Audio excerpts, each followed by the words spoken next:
And skeleton Evan Weinstock joins us via Skype. Evan, how are you today? I'm good. Thank you for having me.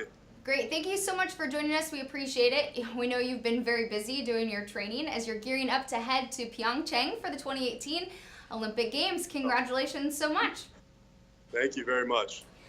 So we're excited to talk to you. You have been a pretty competitive athlete since you've been a kid. You are a Brown University graduate, an Ivy League track star, and according to the Las Vegas Journal Review, it's my understanding that you could very well be the first Las Vegas athlete to compete in the Winter Olympic Games. So that has to be pretty exciting for you. Yeah, definitely. It's a huge honor to represent a large city like Las Vegas and Brown University, which has done so much for me, and looking forward to getting the games and hopefully doing the best I can. That's pretty exciting. So opening ceremonies is just about 10 days away, and you're headed to your first Olympic Games, although you have been competing in bobsled for quite some time. Talk to us just a little bit about that anticipation as you head to Pyeongchang.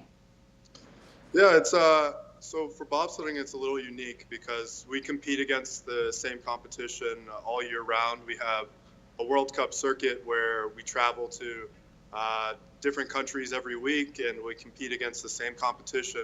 So the Olympic Games will be very similar to kind of what we've been used to. We've already raced the guys we're racing against at the Olympics. So the competition itself doesn't change too much, but obviously the Olympics brings a whole new atmosphere, a whole new experience that could potentially be overwhelming. But I think I have a lot of experienced teammates who this is their third, second, even fourth Olympic Games. So they've kind of been prepping me for the whole season and even beyond that to kind of let me know what to expect when I get there. But I'm very much looking forward to it. Obviously, the opening ceremonies is something that every kid dreams about, walking in that tunnel, representing your country. So it should be a very exciting time. You are competing on the 4-man and the 2-man sled team. What is that experience going to be like for you personally?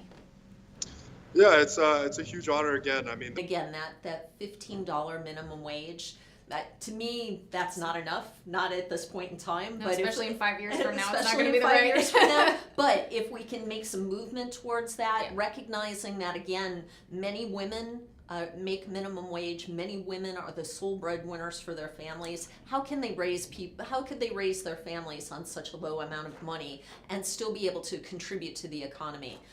We want to change some of that. Yeah, just making those steps towards progress, I think it is a big step. One more initiative that we want to discuss before we get you out of here is access to reproductive health and freedom. And I think this has been an ongoing topic of conversation and a big issue that Women's Fund RI has been fighting for. Sure. So one of the other coalitions that we're part of is the Coalition for Reproductive Freedom. And this particular coalition is really working to make sure that access to reproductive health is maintained here in Rhode Island. And that is up to and including the ability to have an abortion if somebody feels it's necessary. We are seeing, unfortunately, too many states like South Dakota, which are just about to close down their only reproductive health clinic for hundreds of miles for women because that is connected to Planned Parenthood. And some people feel like Planned Parenthood is just abortion, and it's not. It's regular health checkups. It's reproductive health checkups for women. It's how can I have a healthy baby? It's all of these different things. If women do not have the information that they need, that's not going to be helpful. If they're not getting the kind of care that they need, it's only going to make things worse for the community. What we do know at the Women's Fund is when women have the ability to choose when is the right time for them to be having children, that their economic outcomes are going to be much stronger. So that's really important to us to make sure that there's a choice available and make sure that the proper care is available no matter what choice they make. So we are definitely proponents of the Reproductive Healthcare Act of 2018. That's another bill that's up at the State House. We hope that people will come out in support of that. That is something that is extremely important for our legislators to hear your thoughts on. If you support it, if you don't support it, it's really important to make sure that your legislator knows how you feel. What we've heard from legislators is when they get more than 5 or 6 calls on a topic, that's a lot of calls. Wow. So really? Just your minimum effort could be the thing that helps to make a bill pass or not get passed. So it's really important to just take that extra step to reach out to your legislator. Wow, that's impressive. Yeah. Wow. So pick up the phone. That's right. It's you can actually still make a phone call on Yes. these things, right? You can Emails actually work too. These actually still work as a phone call device. Right. That's interesting. Was Women's Fun RA part of the Women's March? So we attended the event. Yeah. We didn't speak at the event. Yeah. We were certainly there in support attendance? of Yeah. in support of the many organizations that were there and the speakers that were there. All fantastic, and everybody's working towards that same goal. It's really equity for all.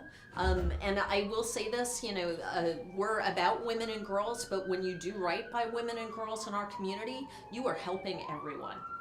I would agree with that as a woman and once a girl. As we move forward into 2018, 2017 was a very interesting year for a lot of reasons. Yeah. How do you feel like things have changed over the past year? Do you think things have, in Rhode Island, do you think things have stayed the same, gotten better, gotten worse in Rhode Island?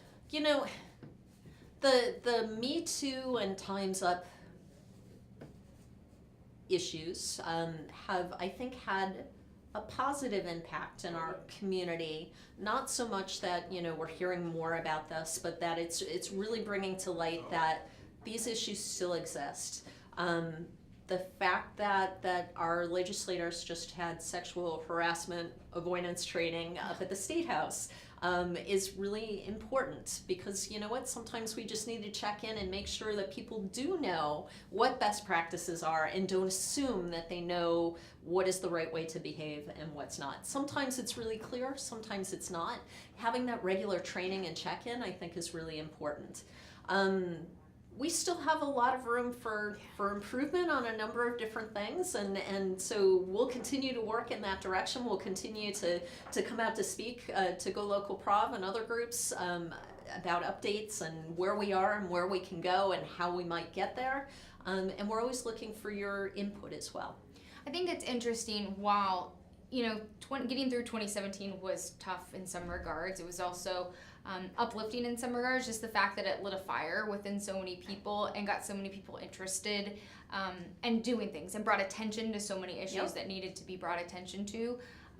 So you can look at it in a lot of different ways. Absolutely. We are so excited about the number of women who are running for office, and regardless of whether it's Democrat, Republican, Independent, there are so many new faces that are running for office or considering running for office. It's so important to have that diversity of voice and thought in our law houses, in workplaces. I think 2018 is going to be a really exciting year. I think it is too. I think whenever you can bring new voices and a diversity, like we've had this conversation on this show, oftentimes you want to be represented by people who look like you, right? So when you can bring that kind of attention, it's always a good thing. So Kelly, thank you so much for chatting with us. If you're interested in the event, it's Tuesday, I should say, up at the State House. So you can always contact Women's Fund of RI. And of course, you have a ton of events coming up. Yeah, please visit our website at wfri.org. You'll find our events calendar there. We'd love to see you at one or more of them. They always look excellent. So thank you so much for joining us, Kelly. I appreciate it. As always, come on back like you always do. We appreciate it. We're going to wrap up here on the Lifestyle edition of GoLocal Live here in the Navigate Credit Union Broadcast Center. Business Monday starts in just a few, so hang tight. Josh Fenton takes that over. I'm Molly O'Brien. Thanks again for joining us.